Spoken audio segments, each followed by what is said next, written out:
Merong tulo ang kisame. Mo baka masira yung aircon. Super lagas talaga ang hereret. So, kalbuhin na. Worth it yung ibabayad. Para fresh. Parang na-stress eh. Si Ma'am Nani. So, siya yung hanapin nyo dito, ha? Hi mga saswang! So, today is another day and another video! And ngayon mga seswang is pang 19th day na before ang ating house turnover. So talaga namang ere-erecho na ang ating vlog at ang ating ganap. Gusto mo yon? So tag-ulan na mga ses. Talagang andito na ang bagyo sa atin. So kaya naman keep safe everyone. Stay dry and fresh. Dry and fresh, gusto mo yon? So, ayun nga mga seswang, talagang pinagpipray natin na sana talaga magkatotoo. Araw-araw naming pinagpipray na sana magkatotoo yung house turnover this July. Ayan, dahil pagod na kaming umasa mga ses sa kanilang mga pangako. So, sana this time is matupad naman ang July. Gusto mo yon? So, kaya kung mapapansin nyo, araw-araw natin sinasabi na pinagpipray namin, araw-araw talaga kami nagpipray mga ses dahil sa ating house turnover, 'di ba? Imposible pero walang imposible.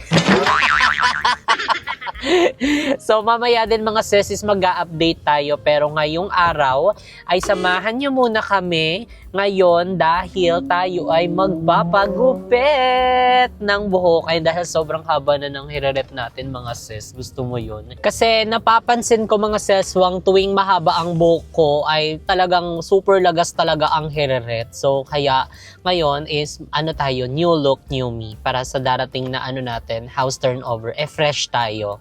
Hindi tayo high blood. Gusto mo yun? So, dinadaan na lang talaga namin sa tawa na para bang mabubuang na.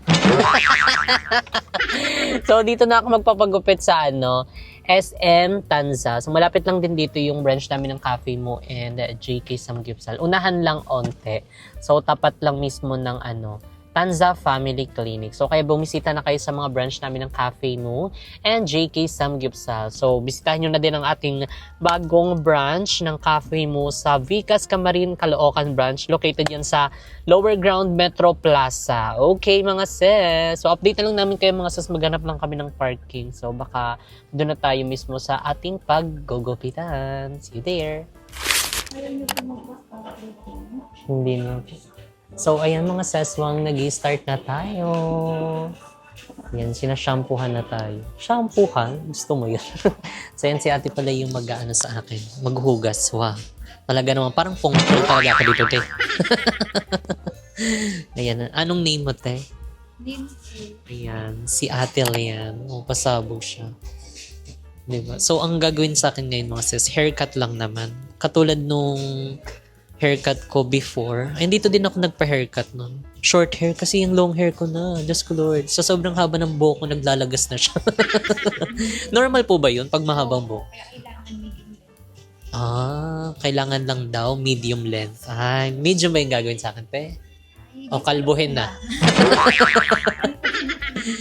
Yung short lang, para siyang bobcat eh. Oo nga. Diba? Sabi ni ate, para iwas hair fall. Wow, pasabog. Ito yung isa sa bed ko, yung minamassage, sinashampoohan. Wow. Pasabog. Pastulak, mga sis. So, ang daming tao dito, mga sis. Kaya nag-wait pa kami ng ilang oras. Pero may space na ba dun, te? May space na? Meron. Ay, mayroon. Ayan. Sinalaban natin ito, mga sis. Para sa ating new look. New haircut. New me. So, ayan. Mag-aano muna kami. Enjoy muna. Ayan ang ating hiret. Wow, ang sarap. So, magko-conditioner pa daw kami. Wow. Conditioner. Sakto, hindi ako naligo. Hindi ka mag-wash mo maghapon. Oo nga. Ang bango. Pasabog yung shampoo at saka conditioner nila. Para kung inaantok na, bakit kaya ganun mga sis? Pag ginagalaw yung ulo mo, yung buhok mo, nakakaantok siya. Pwede matulog na, te. Pagising tapos na daw. So, mamaya na lang ulit. Ayan na. Muratag kalbo ani oy. Naun sa manintawon ani. Ayan. For the blower mo. Pinapatuyo talaga siya.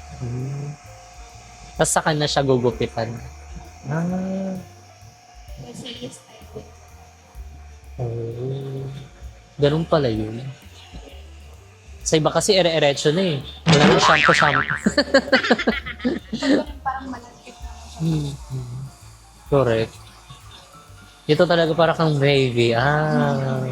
Worth it yung ibabayad. Hindi siya sponsored mga sis, pero ilang beses na rin ako nagpapaka-haircut dito. And masasabi kong may recommend ko siya. Hindi ako babalik kung hindi naman, di ba? Habang inaano ako ni ate, binoblow dry ako. Mag-aano muna ako, e-edit ng ating vlog. So, ayan na. Mag-i-start na tayo magputol ng hair. So, ayan. Andito pala yung hairstylist ko. Ayan. Ano nga po ulit name niyo po? Hello po, Nami na. Ayan, si Ma'am Nami. So, siya yung hanapin nyo dito, ha? Pasabog yan siya. Pati yung buhok ko sasabog din. Totoo po ba na nakakaano talaga, nakakalagas din yung sobrang haba? Oo naman po. Pero usually po kasi 4 months. Tulad po tayo. Nag-reduce tayo Oh, yung back. correct. Kulang na ng vitamina. Kaya po, malakas po talaga yung hair po. Oo nga po. Hair man? Parang mas maikli pa. Parang maikli pa yun eh. Sige, Sige po. tayo. Okay po. OMG. Ayan na siya. Diba? Long hair. Mabilis lang din naman siya umaba eh. Haba, no? Opo. Yung ginupit. Meron na po. Dry pa siya. Paghahanda na rin po ito sa turnover ng bahay. Para fresh. Parang na-stress eh. Sabi niya magtanggal ng mala. Oo nga po. Using hair. Correct. New look, diba? Yung ang laki ng pinayat. Sana all. From 67, naging na lang ako. 53. 53? Diba? Nakaka-proud. Correct. Akala ko hindi ko kaya nang walang kanin. Sa isip lang pala siya. Gano'n na po kayo katagal na walang kanis? Siguro mag 5 months. 5 months? Tapos yung din, salt. So, Yun din daw. Kaya yun. marami rin akong pinapakasulat sa Diba?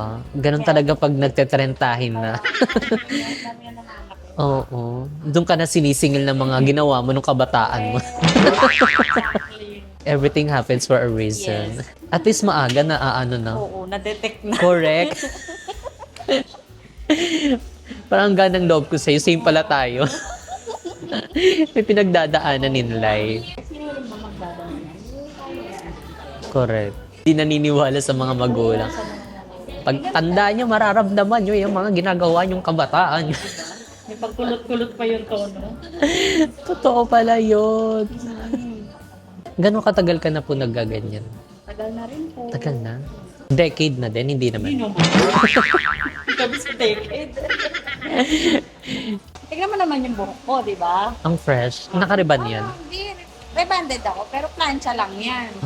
Everyday ka din plan. Opo. Diba? Babagsak pa yun, diba? Ibablower mo. Yes. Planchain natin yan. Ay, pa-plancha pa. So, ito pala yung look ko mga sis. Yung before din, 2024 pa to ha. Dito din mismo. At same hairstylist din. Ang fresh pa niya. Ngayon Mas hindi na. fresh ngayon. Ay, di pa tapos pala. Jessie. Absalon. Follow ko sa'yo eh. Wow, thank you po. Oh, binigyan niyo pa nga ako ng voucher eh. Hindi ko na alam kung nasaan. Bye-bye po. Salamat. So, siya yung nag-ano sa akin, cut. Oh, fresh up. Sino ka dyan? Para kang si Bikya Absalon. So, ayun kasi ang ating final look. So, ay, parang bumata tayo. OMG! Ang ganda. Thank you so much. So, tara na at magbayad. So, ayan mga seswang, ang ating final look. Oh, fresh. Oh, 'di ba pasabog? Sobrang bait ni Miss Nami. Ayun, pasabog siya. Hindi na ako nakapag-video dahil sobrang nagkwentuhan na kami. Doon pala yan sa P&J Salon. So, dito yan sa SM Tanza. And sobrang bait niya. Nagkwentuhan kami, nakalimutan ko na mag-video dahil same kami na merong pinagdadaanan in life. So, sobrang naantig din ako sa story niya. Alam mo yun, sobrang ikli lang ng oras na magkausap kami. Pero, grabe, nalaman ko yung kwento ng buhay niya. Same kami na sinusubaybay niya rin niya ako na alam niya rin na meron tayong sakit. And ganun din daw siya na nakikipaglaban. Pero sa ibang sakit naman, ayan, sobrang naantig din daw siya sa story natin. And ayun, basta sobrang natuwa din ako sa kanya dahil na-share niya sa akin yung buhay niya sa maikling oras na yun. And ayun, basta binigyan ko siya ng malaking tip. Sobrang mura lang ng namin, ng cut namin, pero mas malaki pa yung binigay ko sa kanya. And sobrang deserve niya yun. And hiling ko lang, ayan, sana lahat ng may sakit ay gumaling. Ayan, lalong-lalo na tayo, 'di ba? Gusto mo yun kasi gusto at deserve nating mabuhay ng mas mahaba at ma-enjoy ang magandang buhay. So, ayan mga sesong, papasok lang ako ng SM Store dahil andun si Mo. So, pupuntahan ko siya.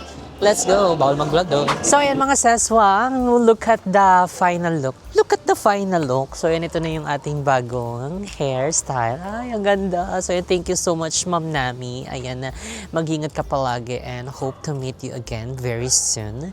So, anyway, mga seswang, nagbabalik na tayo dito sa bahay para magbigay ng update at accomplishment kung ano nga bang mga natapos nila ngayong araw. So, ayan, dahil malapit na ang araw ng turnover dahil today is ang 19th day na ng ating countdown. So, ayan, syempre, nung mga last vlog, napakita na natin na may mga, na dito, bagong mga tiles. Ayan, so siguro ito ay para sa parking and yung ibang mga, doon pa, yung mga landscape, ganun-ganun, eksena.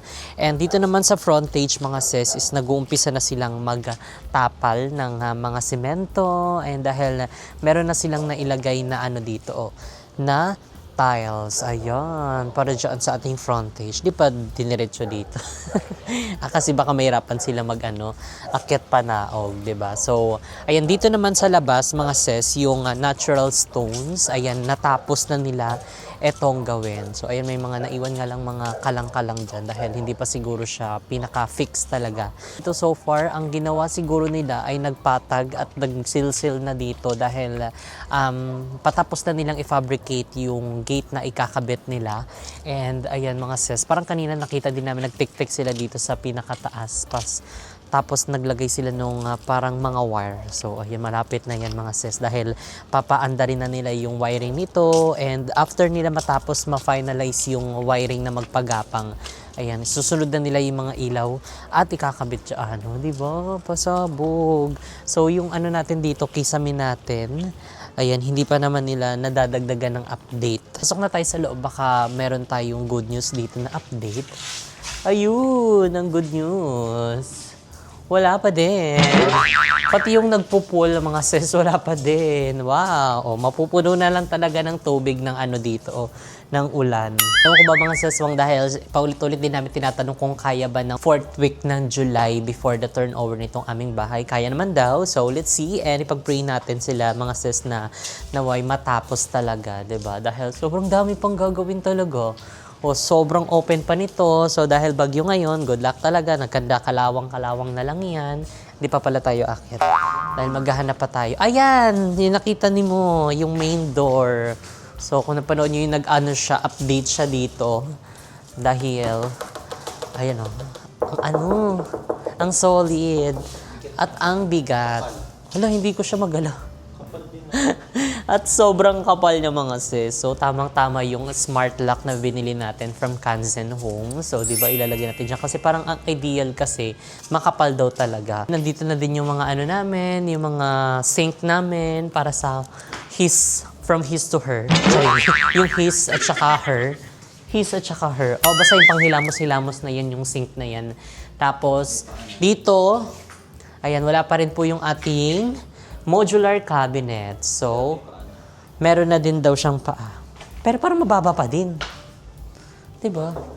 So, Ayan, ito na pala yung mga seswang, pero meron pa daw ilalagay na patong dito and meron na rin siyang paa, so medyo nag-elevate na siya at tumaas.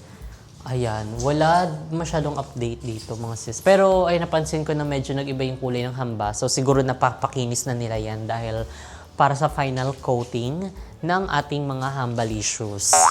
Dito sa carport, ayan. Ay, dito ginagawa, fina-fabricate yung gate namin. So, ayun pa lang yung napapabricate. Parang ilang araw nila ginagawa yan. Ito mga seswang sa 2, 3, 4 na fold yung aming bakod. Oh, di ba? Pasabog. Tapos ito yung pinaka niya, gate niya mga sis. Ayan, maliit lang yung niya mismo, kitang-kita. Kasi ayaw namin yung sobrang lalaking awang, yung tipong makakapasok na kahit sino. So, okay na yung ganyang kaliliit. Idea lang siya at saka very minimalist and very aesthetic. Very aesthetic. And ito pala, sinabi ko kayo muna, hindi niya nakita yung na-edit ko yung vlog kahapon na tignan nyo, basa na, meron na discoloration yung ating kisame dito. So, kita na medyo malakas ang tulo dito sa carport. 'Di ba? And dito din tignan niyo parang nagkaroon din ng discoloration yung yung poste namin. 'Di ba? Siguro mayroon pang tulo diyan. So sige, ulan lang ng ulan para makita pa natin kung ano pa yung mga dapat nilang ayusin dito sa kisame namin. So excited din ako umakyat sa taas para malaman natin kung meron din ba doon tulo. So tara na at umakyat.